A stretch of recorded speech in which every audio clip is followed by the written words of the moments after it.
So I'm going to show how to make a miniature bent lamination. This is great for model making, any sort of scale piece where you want to test out a mold or test out how the material reacts to a specific curvature.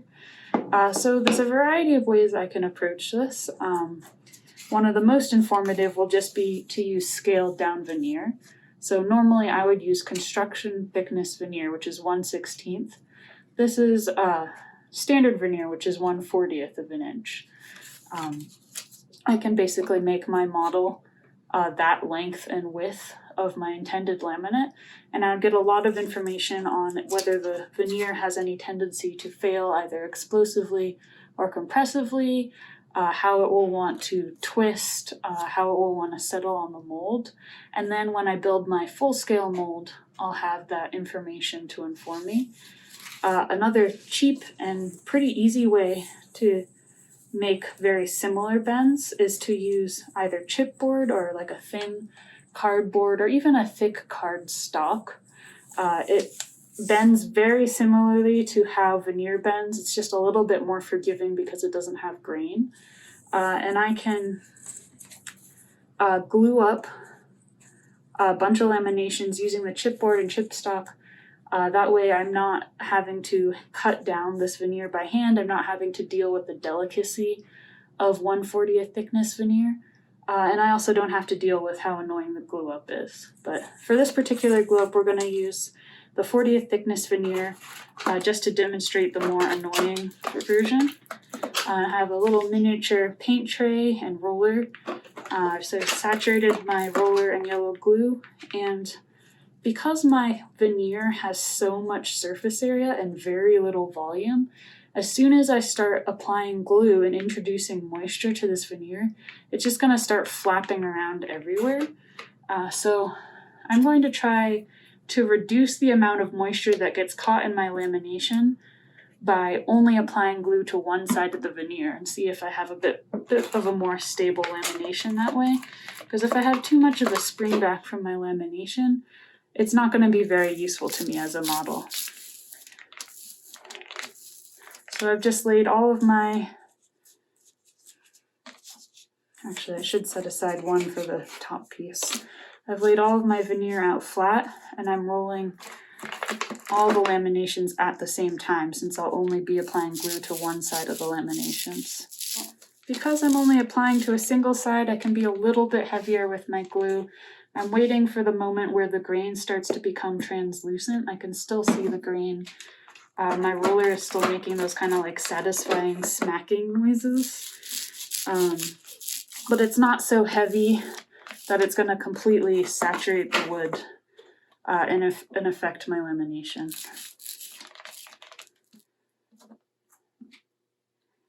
And then drop the face piece on the top.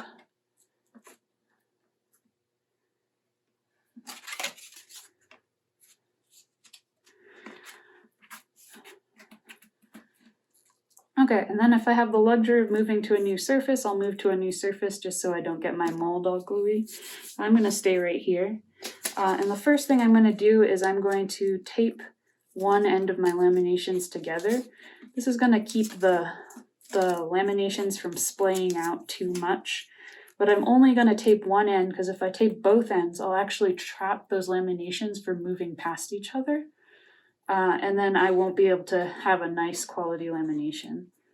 So next I'm going to tape onto one side of my mold, and I'm going to tape the side that has the laminations already bound together.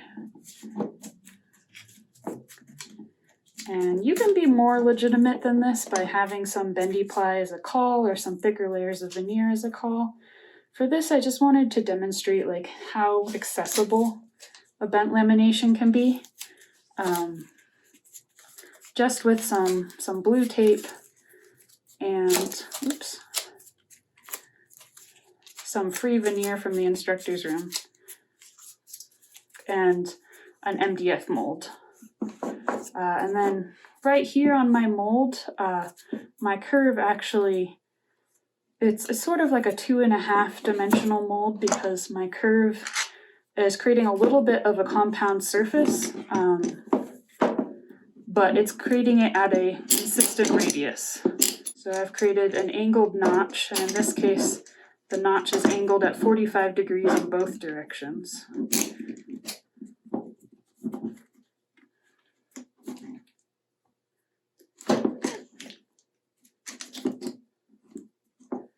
And it fights me a little bit more because of that, but again, this is just a model, so it doesn't have to be a perfect lamination. And then you might have noticed that I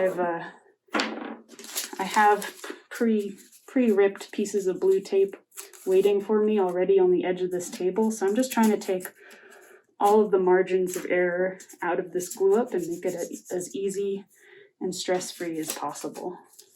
And if I wanted my laminations to be clamped a little bit more flat, I could actually run a little miniature caul along the top of my lamination.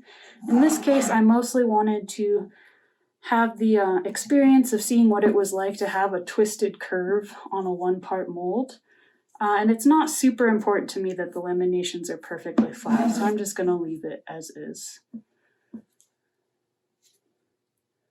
I might put in a couple pieces of tape here just to make sure that the laminations aren't pulling apart from each other at the tightest bend.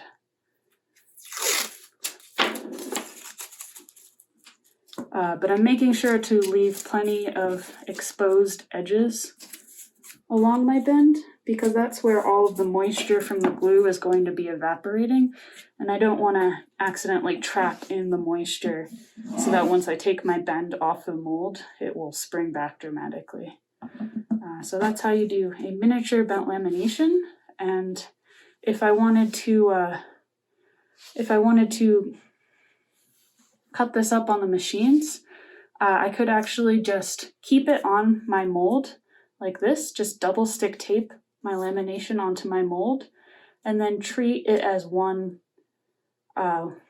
solid piece. And so that way my hands are well away from any cutting surfaces.